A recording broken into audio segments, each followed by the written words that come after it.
حاجة هجيب اي حلة او حاجة زي كده، وبعدين احط شوية زيت كده.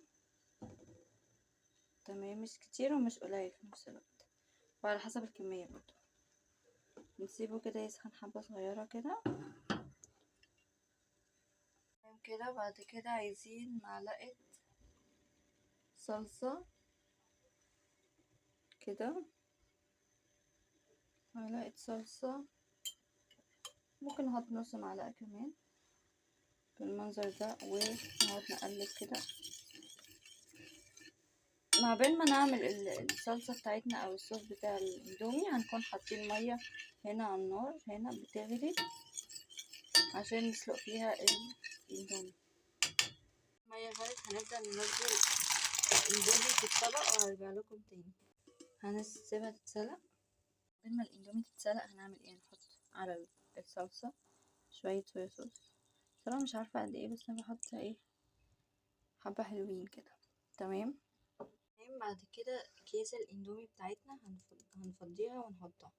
بعد ما فضينا توابل الاندومي كلها المنظر ده كده، كام نقطة صغيرة، انا موطية العين. واهم حاجة في الوصفة بتاعتنا السكر، نحط حبة سكر، معرفش قد ايه صراحة، بس ممكن معلقتين 3، عشان دي اللي هتعادل الصويا صوص، عشان الصويا صوص احنا حاطينه غامق، والصلصة. شايفين الصلصة بتاعتنا بقت عاملة ازاي؟ هنزود لها شوية مية كده بالمنظر ده، مش كتير برضو،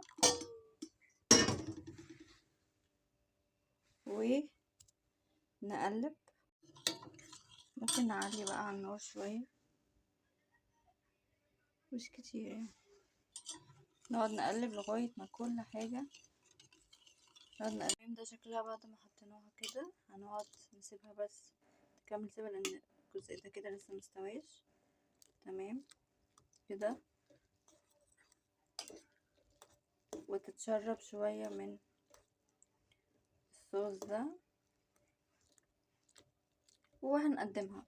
ممكن نزود بس شوية صويا صوص كده، حسيت ان انا زودت مية كتير، فزودت شوية صويا صوص.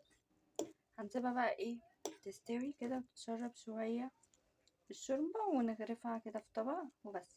ممكن احط بقى على وش جبنة موتزاريلا زي ما الاسيويين بيعملوا. يا جماعة، وده الشكل النهائي، بقى فيها شوربة كده، وهي الاندومي متشربة كده. كل ما تقعد اكتر كل ما تتشرب اكتر الصوص. دوقوها بجد على ضمانتي، خطيرة.